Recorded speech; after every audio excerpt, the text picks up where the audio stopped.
Of the handful of people who have read it and cared to provide me feedback, the consensus is that I've made a compelling case that the U.S. is identified in Scripture. Some even fully adopted my position. Nevertheless, they found fault in the book with respect to ease of reading. They did not fault me on punctuation, spelling, or grammar. They did not fault me on lack of conciseness or clarity, or making assumptions without supporting evidence. Nor did they fault me on lack of cohesion in my arguments or disconnectedness in thought.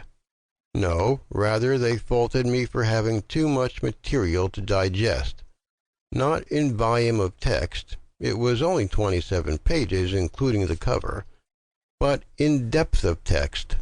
Some expressed a feeling of being overwhelmed by too many terms, concepts, and historical data which they never had encountered before, or that they weren't familiar enough with the subject to track the flow of information, saying that they had to reread previously read material because they couldn't digest it all to remember it for later sections of the text.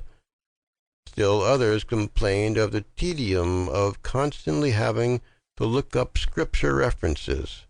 In fact, my wife read the first edition and commented that she had to get her Bible, a dictionary, and an encyclopedia to follow it. Okay, well, I admit that I haven't found the happy medium between providing something for the masses to digest and also providing something that is defensible against the trained theologians who have vested themselves in the old classical view on this issue, which I am challenging. For this second edition, at least, I hope to minimize for the reader the tedium of endless scripture searches by supplying key passages within the text. A frequent comment I have received from respondents is that most readers are accustomed to reading conversational-style prose, as opposed to technical or business expository and persuasive styles, which are more focused on stating facts and professional opinions.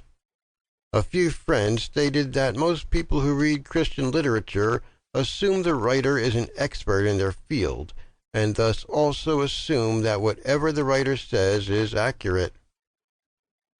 In other words, they felt that most readers do not want to read a deeply technical article or book and simply want the author to inform them of the big picture or major ideas without the nitty-gritty details. This is problematical, because I feel the details are necessary to support a position that controverts dogma and tradition.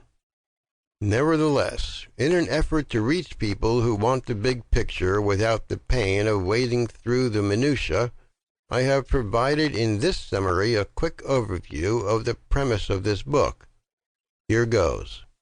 I will boldly declare herein that many of the events indicated by a correct understanding of Daniel 7 are coming true before our eyes, yet most Christians, in particular the most vocal of the prophecy teachers, preachers, and book writers, continue to maintain that the Bible does not specifically address or otherwise acknowledge the existence of the United States.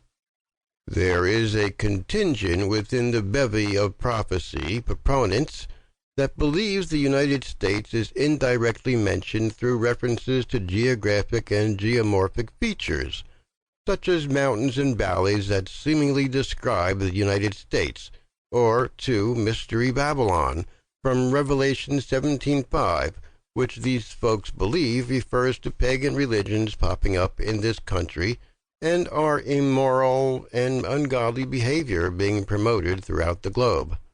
They also believe that descendants of the 10 lost tribes of Israel form much of the population of the United States.